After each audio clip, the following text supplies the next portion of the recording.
자, 채널 제네시스바 구독자 여러분 안녕하세요. 오늘은 김영선 세무사님을 모시고 여러분들 관심사항인 금투세 그리고 다른 주제 관련해가지고 유용한 정보 듣도록 하겠습니다. 네, 세무사님 안녕하세요. 네, 안녕하십니까. 네, 안녕하십니까. 네, 김영선입니다. 네, 또 이렇게 와주셔서 고맙습니다. 예, 아우 영광입니다. 네, 작년에도 한번 와주셨죠? 예, 맞습니다. 네, 특히 이제 여러 가지 활동하시지만 상속증여 예. 양도 그리고 이제 금융소득 관련해서 예, 예. 많이 이렇게 활동도 하시고 네. 책도 내신 분이세요. 그래서 오늘 여러분들 금투세 앞으로 어떻게 될 건지 그리고 이제 그 외에 다른 내용 특히 이제 금융소득 같은 경우에는 단순히 세금뿐만 아니라 분리과세, 종합과세 그리고 건보료까지 체크하셔야 됩니다. 네. 자, 한번 우리 내용 살펴보도록 하죠. 자, 증권사 출신 세무사님의 금융소득 종합과세 그리고 건보료 핵심 체크 미니 특강을 해드릴 예정이고요. 이제 제가 간단하게 세무사님 좀 소개를 좀 드릴게요.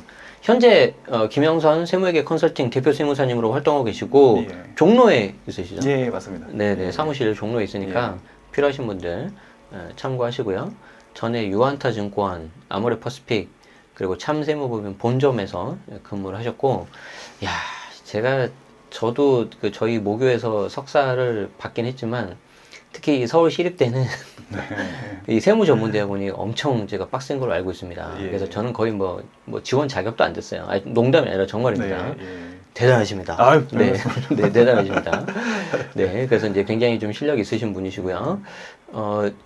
서울특별시 마을세무사 그리고 국세청, 국세공무교육원, 세종대강이 여러 가지 활동을 하고 계시고 특히 상속증여 양도 세무대리 전문을 하고 계시고 상시 세무자문, 불복 경정청구 기장대리 그리고 이제 오늘 이렇게 설명을 드릴 금융소득 관련해가지고 작년에 이렇게 책도 내셨어요. 네. 네, 그래서 여러분들 잘 참고하시면은 도움이 되시겠습니다. 자, 그러면 세무사님 저희 오늘 준비해 주신 거 네. 설명 좀 해주시죠. 예.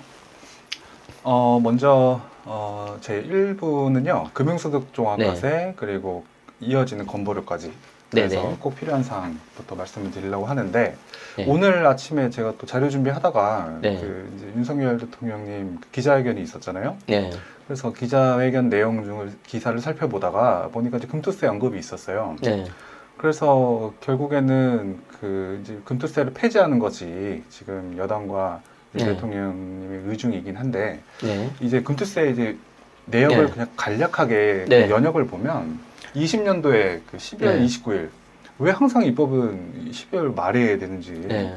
좀 빨리빨리 했으면 좋겠는데 미리미리 좀 안 하고 말이야. 그러니까요.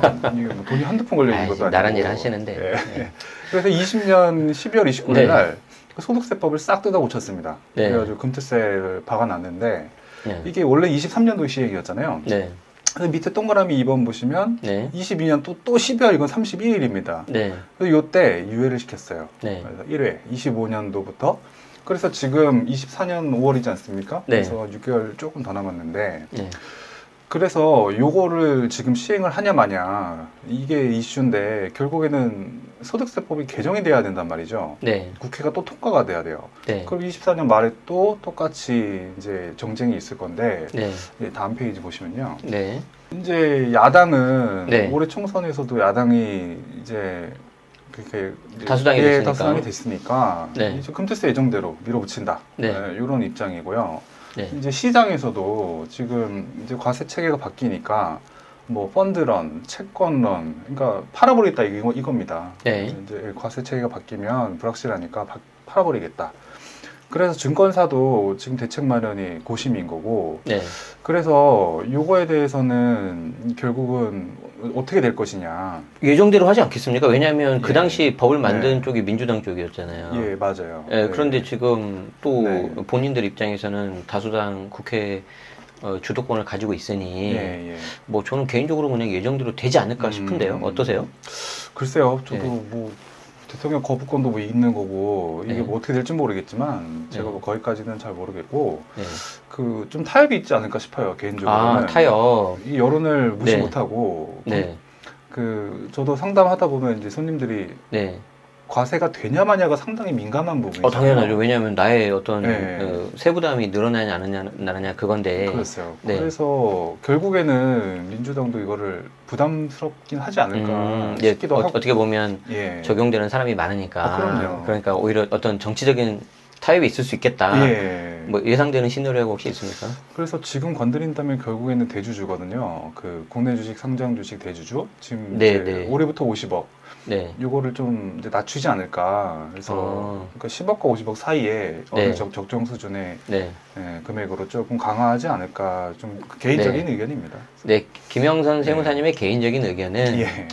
금투세를 잘못해서 네. 건드리면 예. 워낙 또 여론이 안 좋아질 것 같으니 예. 얘는 뭐 유예나 네. 뭐 좀 다른 방식으로 조금 예. 늦춰질 수도 있을 것 같고 네.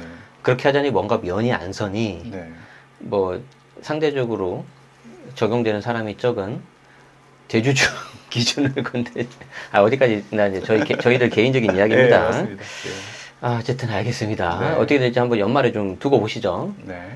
자, 근데 왜 이렇게 문제예요, 이게 지금? 예. 그래서 지금은 과세 네. 체계가 그 비과세 섹터라는 게 이제 존재합니다. 그러니까 네. 무슨 말이냐면 대주주, 요새 국내 상장 주식 투자해서 증권거래세 말고 세금 내시는 분 주변에 있으세요? 없죠. 없으시잖아요. 대주주가 아니잖아요. 네, 없잖아요. 네.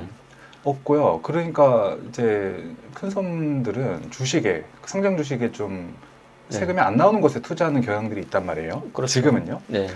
채권도 많이 하시죠. 채권 네. 매매 차익도 비과세고 그렇기 때문에 이런 것들을 이제 투자를 하면 여전히 네. 사각지대가 있으니까 네. 지금으로서는 굳이 이렇게 막 민감하진 않을 텐데 네. 이제 바뀌면 네. 타 들어오잖아요, 소득으로. 네.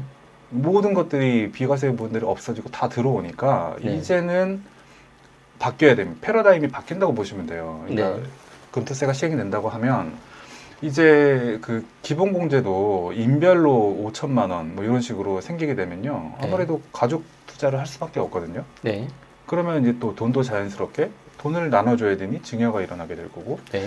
그래서 이런 패러다임으로 바뀌지 않을까. 네. 그래서 이제 투자 체계가 좀 바뀔 것 같다. 투자하는 모습들이 네. 그렇게 좀 생각이 되고 있습니다. 네.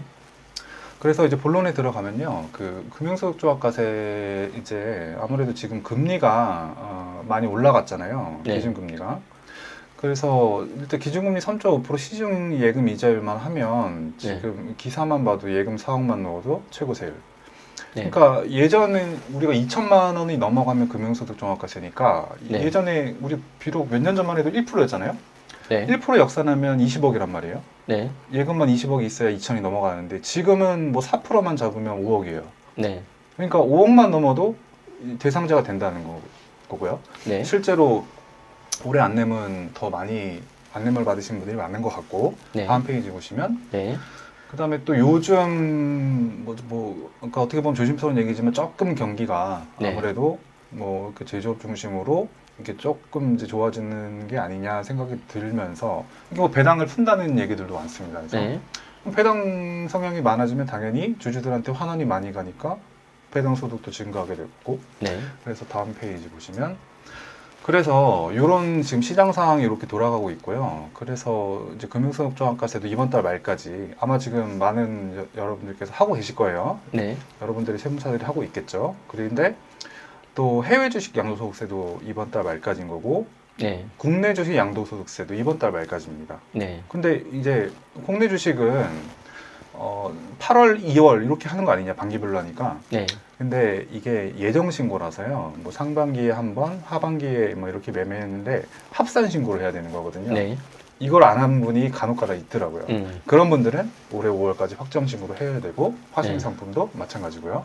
네. 그래서 다음 페이지. 그러니까 이게 네. 작년도에 그렇게 팔았던 게 있으면은 5월달에 확정 신고를 해야 된다는 거죠. 네, 맞습니다. 이거 대상 되시는 분들은 일단 잘 좀 보셔야 될 것 같습니다. 예, 예, 네. 예. 그래서 금융소득조합과세 간단하게 세 줄 요약하면요. 네. 1번 거주자 1인의 연간 발생 금융소득을 네. 대상으로 하고요. 네. 2번 그 종합합산 대상 금융소득이 2천이 넘어야 된다. 네. 마지막으로 세금 계산 어떻게 하냐? 일단 은행 증권사에서 14% 띄잖아요. 네. 그 14%의 세율과 그다음에 이제 타소득을 합산하다 보면 네. 이제 뭐 예를 들어 사업소득이고 부동산 임대소득이 있다면 그 소득이 이제 높아지면 세율이 높아질 거 아닙니까? 네. 그거 비교해서 정상과세한다. 네, 네. 이렇게 말씀을 드릴 수 있고 네. 제가 오러원하싱 쓴 네. 거는 네. 네. 이건 뭐예요? 2천이 넘어가면 세금이 팍 나오는데 네. 2천이 안 되면 세금이 없습니다. 그러니까 14%만 내고 네. 땡이니 아예 없다는 건 아닙니다. 예, 그러니까 이제 그게 이제 그렇죠. 분리과세로 끝난다는 거예요. 원천 징수가 이미 네. 된 거니까 그렇죠, 그렇죠. 이제 네. 이미 뗐으니까 여러분들 입장에서는 음, 없는 것처럼 느껴지는데 그렇죠. 이미 예. 떼간 거예요. 그러니까 0은 아니에요. 그래서 이게 참 문턱 효과가 있는 네. 그렇죠. 그런 참 그런 세목인 거고요. 네. 그래서 이게 어디에 영향을 미치냐면요. 그렇죠. 이제 이게 중요해요, 네. 사실. 소득세는 당연히 늘어나는 거고. 당연히 늘어나고. 건보료. 이 건보료가 엄청 많이 나오죠. 특히 네. 뭐 이렇게 고소득자 연예인분들 네. 신문기사 보면 월 뭐 최고 법정 한도 400 얼마까지 낸다. 네. 이런 기사도 많고요. 네. 그래서 건보료가 상당히 무시할 수 없는 부분이고, 그다음에 피부양자 소득공제가 배제된다. 무슨 얘기냐면요. 그 은퇴하셔가지고 소득이 없으신 분들, 네네. 이제 자제분 혹은 이제 뭐 자제분, 그러니까 아들 회사에 뭐 이렇게 피부양자로 있거나 네. 뭐 그런 경우가 꽤 많은데 소득 기준 2천이 넘어가면 소득이 갑자기 빡 생긴단 말이죠. 네. 탈락. 그러니까 이제 아들이 공제를 못 받아요. 네. 요런 부분. 그 다음에 그 뭐 세금등대 저축 이런 것들 보면 그 금융소득장학과세는 가입 자체가 불가능합니다. 네. 네. 그래서 그런 것도 가입이 안 되실 수 있고, 네. 그리고 뭐 미성년 자녀, 그 다음에 네. 이제 가정에 계신 이제 주부님들 보면 갑자기 이제 아무 신고 없이 돈이 있어야 이제 금융소득장학가 되는 거니까 갑자기 네. 자금출처조사가 발생될 수도 있는 거거든요. 네. 이런 부분들. 이거 조금 더 설명해 주세요. 무슨 말이죠, 이거? 아까 무슨 말이냐면요. 네. 그 자금출처라는 거는 그 소득이 일단 있고, 네. 그러니까 소득 대비 원본을 이제 보지 않습니까? 네. 그러니까 내가 어느 정도의 원본이 있으니 이제 소득 금융소득이 나왔겠다. 이게 이제 합리적인 네. 건데 네. 네. 어느 순간 뭐 신고 없이 소득도 네. 없는데 네. 금융소득종합세가 됐단 말이죠. 네. 그러면 이제 국세청에서는 역산을 합니다. 네. 네. 그러니까 소득의 역산을 해서 원본이 네. 어느 정도 있겠다. 그래서 아무 뭐 신고가 안 돼 있거나 소득이 없다. 이제 자금출처조사로 파생이 될 수 네. 있는 거죠. 이해되세요, 여러분들? 예를 들어서 내가 꼼쳐놓은 돈이 한 5억 있어요. 네. 그러면 그게 이자를 그때 조금 받았을 때는 별 문제가 없었는데 이제 금리도 올라가고 종합과세 돼버리고 이렇게 돼버리면은 갑자기 야, 너 어디서 나온 돈이야, 이 돈이? 그러면 그 이자를 깐 원본을 찾을 수 있다는 거죠. 맞죠? 예, 역산을 해서 추정할 네. 수 있다. 네, 그래서 이제 그럴 수 있다는 예, 겁니다. 예. 자, 보죠. 이건 뭡니까? 네, 그래서 제가 아까 그 세 줄 요약한 거 네, 첫 네. 번째인데요. 그 일단 거주자가 대상입니다. 그러니까 반대로 네. 비거주자는 금융소득종합과세를 안 냅니다. 여기서 이제 여러분, 우리 예, 구독자들이 가장 헷갈리는 게 뭔지 아세요? 거주자 이꼴 조정 대상자 이것만 생각을 해요. 설명을 해주세요, 좀. 네. 거주자에 대해 네. 거주자가 뭐냐면요. 네. 그러니까 뭐 국적, 미국 국적, 네. 영주권 이게 중요한 게 아니고 네. 우리나라 소득세법상 거주자. 그러니까 주소가 있거나 183일 이상 거소가 있는 자를 말하는데요. 그러니까 쉽게 말해서 대한민국 사람이에요. 맞습니다. 예. 근데 그게 네. 판단하는 게 생각보다 어렵다. 그래서 두 가지만 네. 기억하시면 돼요. 네, 네. 뭐 183일이 중요한 게 아니고 맞아요, 맞아요. 네, 한국 국적이 있고 네. 주민등록등본에 주소가 살아있다. 네. 그러면 주소가 있는 겁니다. 네. 이런 분들은 네. 경제활동을 한국에서 하신다. 네. 가족들이 한국에 있다. 이러면 거주자예요. 네.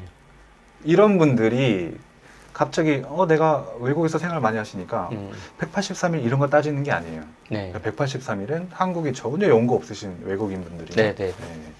이렇게 생각하시면 되겠습니다. 네. 그리고 뭐 미국은 뭐 그 부부합산과세도 선택해서 네. 그렇게 과세할 수 있지만 우리나라는 얄짤없죠. 그냥 인별과세. 네.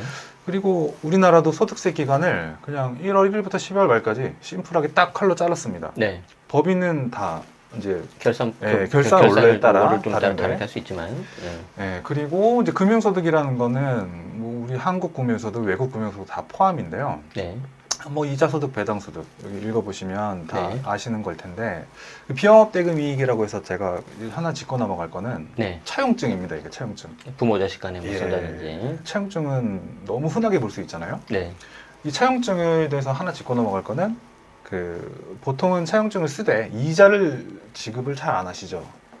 네, 여러분들이 잘 아실 거예요. 지금. 이자 이자를 지급을 안 원래는 하시죠. 해야 되는데 안 하죠. 그렇죠. 네. 그래서 그 이자 지급을 안 하는데 보통 이런 것들이 언제 걸리냐면 상속조사, 증여조사, 네. 자금출처조사, 네. 혹은 뭐 법인조사 이럴 때 네. 그 이제 계좌내역을 보다 보면 갑자기 이제 특수관계자 간 이런 금전대차 거래가 나옵니다. 네. 이자 줬냐 안 줬냐. 네. 그래서 이자 안 줬으면 이거는 뭐 이제 차용증으로 이제 의미가 없는 것들이고요. 네. 근데 이 비영업 대금 이익이라는 게 제가 왜 써놨냐면 그 이자를 지급을 만약에 했으면요. 네.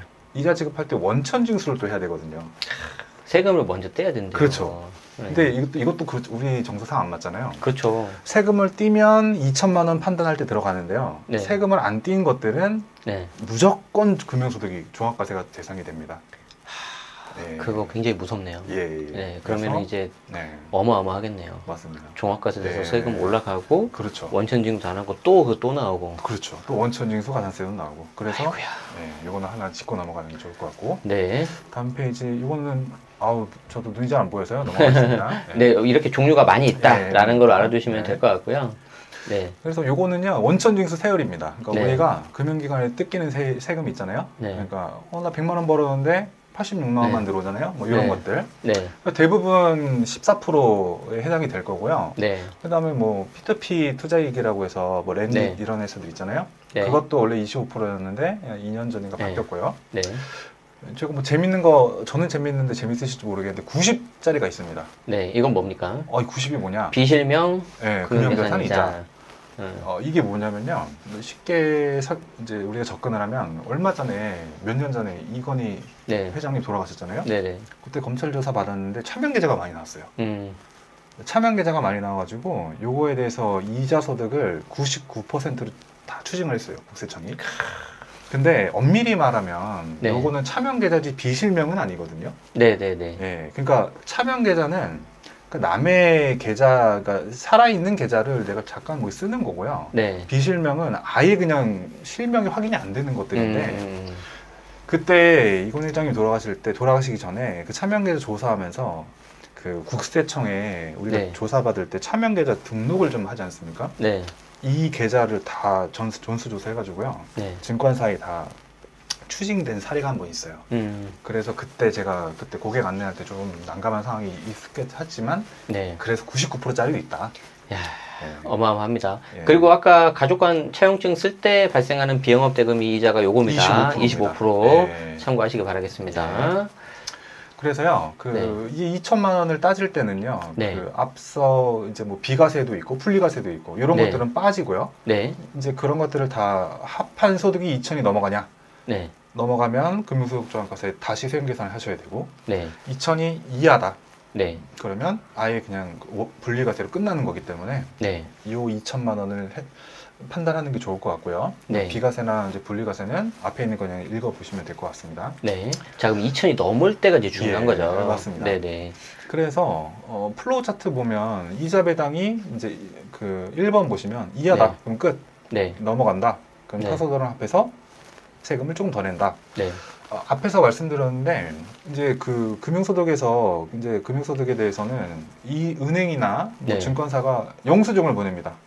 네. 23년도에 이자 얼마 받으셨습니다. 배당 얼마 받으셨습니다. 네네. 그래서 고객들한테 영수증을 보내는데 이게 바로 이제 금융 이자 배당소득 원천징수 영수증인데 그 보시면 T, G 이런 거 많이 보셨을 거예요.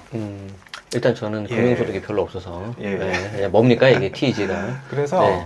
그러니까 뭐 앞서 설명드린 비과세, 분리과세 이런 거 다 필요 없고요. 네. 우리가 2천만 원을 따질 때는 저 T 네. 일반과세 써 있잖아요 위에. 네. 그 다음에 G 음. 일반세요 일반과세. 네. 근데 G 그로스업이라고 있습니다. 이제 좀 여러분들은 예. 작아서 잘 안 보이실 거예요. 예, 예. 네네. 그래서 요거는 뒷장에 네. 제가 설명드렸으니까 T지만 네. 확인하시면 된다. 네. 일단 T냐 D냐 이걸 G, 확인하시고요. 예, G요. 네. 그리고 이제 세금 계산하는 건 그래서 내가 얼마 낼 건데 그럼 이게 제일 중요하지 않습니까? 네. 그래서 세금 계산을 빨리 속산법이라고 해서 빨리 할 수 있는 방법이 네. 일단 그 정상과세 세 번째 표 보시면요. 네. 일단 뭐 결론부터 내 금융소득이 5천인데 네. 제 세율이 45%란 말이에요. 네. 오른쪽 표 보시면 45%를 과세 표준 띠디디디디 왼쪽으로 보시면 네. 10억이잖아요. 여긴가요? 예, 예. 네네네. 그러니까 과세 표준 10억이면 수입 금액으로 따지면 꽤 높은 거죠. 네. 그래서 그 45% 구간에 내가 있다고 하면요. 5천에서 2천을 뺍니다. 네. 그러면 3천 남잖아요. 네. 그 3천에 3천 곱하기 네. 45%에서 이미 네. 떼인 14%를 뺍니다. 네네네. 요 차익을 세금을 더 낸다라고 보시면 되고요. 네네. 네, 거기에 지방세 10% 붙여서 1,023만 원 낸다. 네. 요 2천을 뺀 이유는 뭐죠? 요거는 이미 그 네. 2천에 대해서는 그러니까 그 우리 14%로 정산이 네, 네. 되는데요. 네. 2천은 허들을 넘는 것만 우리가 금융소득조항까지 네, 하잖아요. 네. 네. 그래서 2천은 그냥 그대로 냅두고요. 네. 넘어가는 금액만 금융소득조항까지 한다. 네, 이렇게 보시면 되겠습니다. 주택임대는 전액종합과세인데 다르죠. 약간 다르네요. 네, 헷갈리지 마세요, 여러분들. 좀 있죠. 예, 어쨌든 그래서 일부러 제가 여쭤본 겁니다, 예. 이거. 네, 어쨌든 많이 떼간다. 네. 내가 이제 좀 고소득자인 경우에 특히 더 그렇다라는 걸 알아두시면 될 것 네. 같아요. 그래서 네, 질문 많은 것들 네. 제가 빠르게 진행하면요. 네. 그 1번 아까 나왔네요, G. 예, 네. G가 뭐냐? G가 뭐냐 도대체. 네. 네. 불로서 배당가산 제도라고 해서 네, 그러니까 이중과세 방지하기 위한 제도입니다. 네, 네. 그러니까 법인에서 배당받으면 법인세 일단 내지 않습니까? 법인세 세금 내고 낸 잔액에다가 그걸 배당을 합니다. 거기다 개인이 또 이제 세금을 내면 이중과세. 그래서 네. 요거를 이제 방지하려고요. 네, 그 배당 수입 1번 그 넣고 네. 뺀다 이것만 기억하시면 되는데 네, 배당 수입 총액의 11%를 일단 다시 업시키고 네, 그 다음에 그 똑같은 금액을 세액공제로 빼준다. 네. 이렇게 해서 조절을 하고 있습니다. 여러분들이 네. 이거를 다 뭐 계산하실 일은 없을 것 같고. 그럼요. 그러니까 네. 이게 이렇게 해준다. 네. 이중과세 방지를 하기 위해서 그냥 이것만 네. 이해를 하시면 될 것 같아요. 예, 예. 네. 그런 제도가 있다. 네, 그래서 그리고 이제 요즘 해외 주식 많이 하시잖아요. 네. 그 해외 주식 양도세 신고 대상자가 86,000명이더라고요.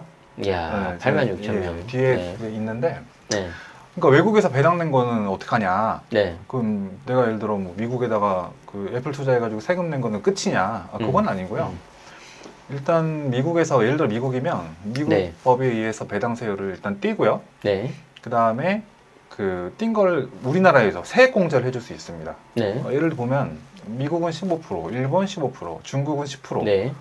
그럼 여기서 또 하나 질문이 있을 수 있죠. 네. 그러면 중국에 투자해야 되는 거 아닌가? 네, 세율이 세율이 낮으니까. 싸니까. 네, 네, 그건 네. 아니고요. 네, 그 밑에 줄 보시면 네, 그 우리나라 원천세율이 14%잖아요. 네, 그래서 그 차익이 있으면 우리나라 증권사가 또 추가로 원천징수하게 돼 있습니다. 네, 네, 네. 그래서 어쨌든 그냥 14%는 다 원천징수가 된다. 네, 그리고 이제 그 외국에서 세금 낸 거는요. 네. 근데 증권사에다가 요청을 하시면 그 외국 납부 세액 공제 이거 그 서류를 띌 수가 있어요. 네. 그래서 요거를 반드시 금융소득조합에서 신고하는 세무사분들한테 제출을 해야 된다. 네. 이거 제출 안 하시는 분들이 꽤 많더라고요. 제출 안 하면 어떻게 되는 겁니까?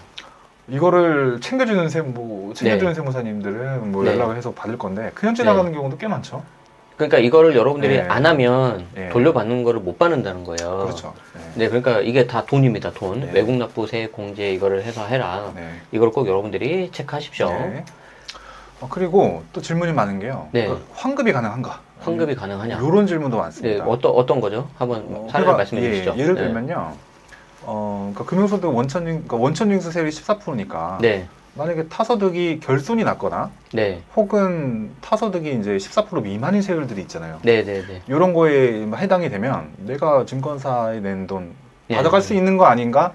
네, 라는 네, 네. 생각을 합리적으로 할 수 있거든요. 네, 그렇죠. 예, 근데 이제 그 밑에 뭐 계산 산식은 안 보셔도 되는데 네. 그 동그라미 2번 보면요. 동그라미 2번. 그 14%는 그러니까 네. 금융소득의 14%는 무조건 내도록 돼 있어요. 일단 얘는 먹고 들어간다. 예, 일단 먹고 네, 들어간다. 깔고 들어간다. 예, 그러니까 환급이 네. 안 나옵니다. 네, 그래서 만약에 환급이 나오면 네. 금융소득에 대한 원천세가 아니고요. 뭐 다른 기납부세액에 대해서 음. 환급을 받는 거지. 금융소득 미리 낸 거에 원천징수 낸 거는 환급받는 게 아니다. 그럼 이렇게 생각하면 네, 됩니까? 네. 제가 국내를 하든 해외를 하든 예, 주식을 하든 네. 뭐 어떤 다른 금융 상품을 하든 예. 일단 내가 번 거에서 14% 나간다 이렇게 생각하면 되는 건가요? 그럼요. 최소. 맞습니다. 여러분들 들으셨죠? 이게 네. 심플하게 그냥 그렇게 네, 생각하시면 됩니다. 예, 예. 네. 그리고 이것도 많이 물어보세요. 은근히 네. 많이 물어보세요. 기부금 세액 공제 가능하냐? 이게 기부를 좀 하면 예. 좀 내가 세금 줄일 수 있냐 이거죠? 네, 맞습니다. 네, 됩니까 안 됩니까? 결론적으로는 되고요. 네. 근데 이게 조금 어려운 부분인데 네. 제가 요거는 그냥 간략하게만 아, 네. 그 2천만 원이 넘어가면 종합소득 이제 합산과세가 되지 않습니까? 예. 그 소득에 대해서만 된다. 아, 초과되는 거에 네, 대해서만. 2,000짜리, 그러니까 원천징 세율은 안 된다. 네. 결국 그거네. 아까 말한, 네, 제가 말한 거 네. 똑같네. 일단 어떤, 14%는 내야 된다. 그럼요. 그러니까. 네, 맞아요. 그러니까 여러분 들으셨죠? 네. 어떻게든 그거는 기부금으로도 안 된다. 역시 너무 그러니까, 쉽게 알려주신 그러니까 유튜버. 핵심. 네, 인기가 많은 이유를 알겠네요. 네. 아닙니다. 네. 어쨌든 네. 최소한 입장료로 생각하시면 예, 되겠습니다. 예. 그리고 이제 네. 금융소유자로서는 어디서 확인하냐? 어디서 확인합니까, 이거? 일단 금융사들이 다 보냅니다. 집으로 보내는데 이게 또 함정이 하나 있어요. 어떤 함정이 있어요? 그러니까 뭐 예를 들어 소액인 그 증권사가 예. 하나만 쓰는 거 아닌 분들이 많잖아요. 네네네. 어느 증권사에는 원금이 별로 없어가지고 내가 배당소득이 적은 증권사도 있을 수 있어요. 그렇죠. 근데 증권사별로 1원, 2원 이런 것까지 다 보내진 않습니다. 그렇죠. 비용이 더 네, 드니까. 그러니까 최소한도에 보통 100만 원 정도 넘어가는 것만 보내니 만약에 그 다른 데에서는 배당소득이 어마어마한데 네. 이런 거 빠져 있어요. 네. 누락되면 이제 또 가산세가 나오지 않습니까? 네네네. 그래서 이제 홈택스 접속을 하시면 아. 일괄 조회를 할 수가 있어요. 무슨 그래서, 말인지 알겠습니다. 여기 보면 경로 적어놨으니까 네네. 홈택스 접속. 홈택스에서 네. 종합소득세 신고 이거 메뉴 바뀐 거 말씀하시는 네, 거죠? 네, 홈택스 갑자기 맞습니다. 메뉴 바뀌어서 너무 짜증나요. 예, 맞아요. 어쨌든. 보기가. 근데 요 네. 말은 뭐예요? 금융소득 2천만 원 미만 조회 불가 이건 뭐예요? 뭐냐면요. 네. 아까도 제가 서두에 뭐 말씀드리긴 했는데 네. 금융소득 2천만 원이 안 되시는 분들은 네, 네. 아무리 클릭해도 안 됩니다. 안 나옵니다. 이미 네. 뗐으니까. 네. 그러니까 너는 대상 자체가 아니다. 그렇죠. 네. 이거 관심 쉽게- 관심 갖지 마. 쉽게 말해서 네. 우리는 너한테 다 가져갈 거 다 가져갔어. 네. 이게 네. 신경 안 써도 그렇죠. 돼 이거예요. 네, 그럼 그겁니다. 그래서 계속 안 되는데 클릭하지 마시고요. 맞아요. 뭐 세무 대리인한테 따지지 예, 마시고. 예. 네. 그리고 이거는 이제 그 네. 해외 현지 계좌. 그러니까 해외 현지 계좌. 뭐냐 무슨 얘기냐면요. 네네네. 우리가 만약에 해외 투자하면 다 증권사 이용하니까 그렇죠. 이거는 간접 투자고요. 네. 직접 투자하시는 경우도 있어요. 그럴 수 있겠네요. 예. 네. 그러니까 뭐 외국에 진짜 나가서 현지에서 계좌를 틀 수도 있는 거고 네네네. 이런 것들을 말하는데 다행히 신고 대상입니다. 네. 당연히. 당연히. 근데 이제 또 이제 물어보시죠. 네. 이 간접 투자는 아닌데 이거 국세청이 모를 건데 이거 내가 신고를 해야 돼요? 네. 이렇게 물어보는 경우도 상당히 많죠. 음. 예, 그래서 제가 뭐 신고하지 말라고는 말 못하니까 네. 그래서 일단은 그 시스템만 간략하게 말씀을 드리면요. 네. 일단 미국이라고 쳐요. 네. 그러면 그 페카라고 혹시 들어보셨습니까? 아니요, 모르겠습니다. 네. 페카라고요. 그러니까 한국이랑 미국이랑 네. 금융 정보가 자동 교환됩니다. 네네네. 예, 그래서 그러니까 미국 사람이 한국에 와가지고요 계좌를 틀면요, 네. 그 한국에 있는 금융회사가 미국인 계좌 내역을 계좌 정보를 보내야 돼요. 예, 이런 제도가 있어요. 그래서 네. 요즘에는 크로스 체킹이 좀 되기 때문에 네. 무작정 그러니까 이걸 누락하기에는 좀 그렇고요. 네.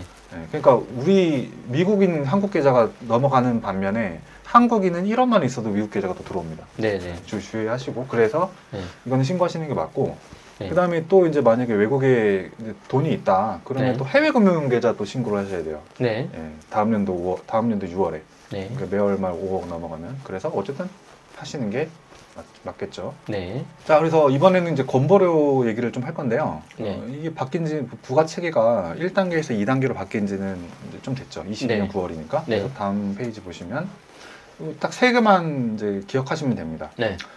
피부양자, 아까 말씀드렸잖아요. 보험료 안 되시는 분들, 네. 학생, 노인, 전업주부 2천만 원을 기억하시고 네. 두 번째, 그 지역가입자. 네. 지역가입자는 그 세대 전체를 기준으로 세대 주한테 고지가 되죠. 네.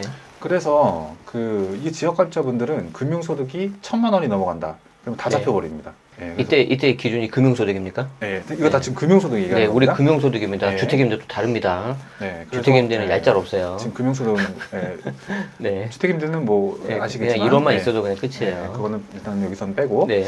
그리고 직장 지역 중복되는 경우가 있어요. 아, 네네네. 무슨 얘기냐면 네. 내가 회사를 다니는데 네. 금융소득이 2천이 넘었다. 네. 이런 경우도 있어요. 그러면 직장이랑 지역가입자가 중복이 되면 직장가입자로 봅니다. 직장가입자가 우선입니다. 네, 우선으로 봅니다. 네. 그래서 요거는 앞으로 제가 뒤에도 이제 이걸 활용한 이제 그런 것들을 말씀드릴 거고, 네. 그다음에 직장가입자는 당연히 급여, 회사에서 급여 나오면 그 급여 비례해서 보험료를 내는데 네. 이제 이거 말고 사업소득이 있거나 네. 금융소득이 있으면 2천만 원이 넘어간다라고 하면 네. 이제 보험료를 더 내는 거죠. 네. 그래서 이렇게 그 기준 금액을 넘어가게 되면 이제 보험료가 좀 더 나올 수 있다. 금융소득에 따라 보험료가 더 나온다. 네. 그걸 그래서, 체크하셔야 네. 됩니다. 그래서 일단 피부양자분은요, 그 보시면 그러니까 세 단계를 보셔야 돼요. 그러니까 금융소득이 2천만 원이 넘어간다. 네. 그러면 무조건 탈락된다고 보시면 되고요. 네. 그러니까 건보료 지역으로 내야 된다. 네. 두 번째, 금융소득이 1천만 원이 넘어간다. 근데 네. 네. 재산세 과표가 3억 6천이 넘어간다. 네. 동시만족하면 이분들도 피부양자가 박탈이 됩니다. 네. 그 재산과표라는 게 그러니까 그 3.6억이라는데 네. 그러니까 이 3.6 공시가로 만약에 하면 6억이거든요. 네. 그래서 공시가 6억짜리 있으면서 금융소득 1천만 원 넘어간다. 대략 한 9억에서 시가로는 시세로는 네, 그러겠죠. 뭐 대략 그 정도 예, 될 겁니다. 그래서 그러고 있고 그 다음에 이제 만약에 내 소득이 없는데도 넘어가는 경우가 있어요. 네. 피부양자가 안 되는 경우 네. 그거는 재산과표가 9억. 네. 뭐 시세로 20억 좀 넘어가면. 네. 그래서 이렇게 이게 좀 민감하신 분들이 많아서 이런 걸 좀 자주 물어보시고요. 네. 그다음에 지역가입자 기준은 똑같이 이제 금융소득이 1천만 원 넘어가면 네. 다 잡히잖아요, 소득이. 네. 근데 재산도 반영됩니다. 네. 근데 밑에 보시면 직장가입자는 금융소득 2천이 넘어가면 네. 재산은 무관입니다. 그렇죠. 그러니까 아무래도 직장가입자를 유지하는 게 좋겠다. 유지하는 게 좋다. 네. 네, 그런 거죠. 이것도 이제 많이 물어보시는 게 이제 이게 시차가 좀 존재해요. 네. 그러니까 세금 신고도 물론 1년 뒤에 하는 건데 건보료도 더 뒤에 합니다. 네. 그러니까 뭐냐면 지금 한창 23년도 소득세 신고하지 않습니까? 네, 네, 네. 이게 10월에 이제 건보공단에 넘어가고요, 자료가. 올해 10월 달에. 예. 네. 그러면 11월 달부터 네. 이제 고지서가 날라옵니다. 네. 요때부터 이제 민원이 엄청나게 늘어나는 거죠. 왜 갑자기 왜 건보료가 건보료가 올라가냐. 폭탄이 됐냐? 네. 그러니까 사실은 밑에 좀 미물에서 작업을 계속 하고 있었어요. 네, 네. 근데 11월에 딱 터지는 거지. 네, 네. 근데 이거 보시면 맨 밑에만 보시면요. 23년 소득은 이번 달까지 신고하니까 네. 요거에 대해서는 올해 11월부터 이제 고지가 네네. 24년 고지가 되고 재산 기속 연도는 올해 네. 공시가 기준으로 하게 된다. 네. 그래서 이제 이게 보면 그 프로세스가 1년 단위로 계속 바뀌잖아요. 네. 바뀌니까 예를 들어 작년에 소득이 너무 많아가지고 재작년에 소득이 너무 많아가지고 보험료를 많이 내고 있다가 작년에는 좀 재미가 없었어요. 네. 이런 경우는 11월까지 기다리지 마시고요. 네. 다음 장 넘기시면 네. 그 소득세 신고가 끝나고 네. 6월이 되자마자 소득세 신고서 가지고 보험공단에 가세요. 네. 그래서 보험료를 이게 피부양자 자격을 다시 이렇게 취득을 하시든 보험료를 정산해달라. 네. 낮게 이렇게 하실 수 있으니 이건 참고로 하시고요. 중요한 거 나왔습니다. 여러분, 우리가 작년 소득에 대해서 5월 달에 신고를 합니다. 그러면 이게 이제 자료가 공단으로 넘어가고 뭐 이것저것 하면 6개월 후에 11월부터 이제 제대로 된 고지서가 나온단 말이에요. 네, 근데 이건 우리가 이제 올라갔을 때. 네, 그렇죠. 근데 반대로 내려갔을 네. 때는 어떻게 되냐? 우리 입장에서 굳이 11월까지 기다릴 필요가 없잖아요. 그러니까 5월 달에 신고 끝나자마자 곧바로 가라는 거예요. 네, 맞죠? 맞습니다. 네, 그래서 올라가서 뭔가 늘어나면 그냥 가만히 계세요. 6개월 걸리니까. 근데 네. 뭔가 내려야 돼. 빨리 작업을 해야 돼. 그러면 가서 빨리 따지세요. 네, 6월 달에. 그렇죠. 좋아요. 네. 네. 그리고 이제 이거 지역가입자는 이제 아무래도 그 재산도 발령되다 보니까 네. 여기 이제 제가 써놨습니다. 지역가입자 모의보험료 계산하기 클릭을 하시면 네. 내 재산이 얼마 쫙 쓰게 돼 있습니다. 이거 한번 그래서, 해보셨어요? 예. 제가 뭐 제가 어차피 지역가입자를 내고 질문하시니까. 내고 있으니까. 네. 전 네. 제가 이거 항목 네. 이해하려고 전화 네. 통화를 한 2시간 한 적이 있어요. 전화 받던가요? 전화를 해서 제가 2시간 통화했어요. 아, 왜냐면은 네. 어떤 항목은 예. 비용 차감한 소득 금액, 네, 맞아요. 어떤 거는 다 매출액 다릅니다. 다 다르고 너무 짜증나가지고 단단히. 죽는 줄 알았습니다. 어쨌든 이게 예. 말 그대로 모의 계산이기 때문에 그렇죠. 정확하지는 대략 않습니다. 하셔야 돼요. 대략. 예, 예. 네. 네, 일단 여기까지입니다. 예. 세무사님. 자, 그래서 핵심이 뭐였냐면 자, 이제 금투세 될 거냐 말 거냐. 네. 그래서 이제 우리는 좀 이제 의견이 좀 갈렸는데 세무사님 의견은 약간 정치적이셨어요. 네. 약간 정치적이었다. 어쨌든 연말까지 네. 좀 지켜봐야 될 것 같다. 왜냐하면 또 네. 이게 워낙 민감한 주제기도 하고 그런데 이제 금융 관련된 여러분들이 많이 투자도 하고 재테크도 하시기 때문에 더 좀 관심이 좀 가지실 것 같고요. 특히 네. 상대적으로 지금 부동산이 지금 요즘에 좀 거래가 잘 안 되고 있거든요. 그렇죠. 그래서 네. 그쪽으로 또 이제 가신 분들도 많이 계시는데 네. 그런 부분도 감안해 주시면 좋을 것 같습니다. 네. 저희는 잠깐 쉬었다가 또 2부 다음 영상에서 설명드리도록 하겠습니다. 네. 고맙습니다. 감사합니다.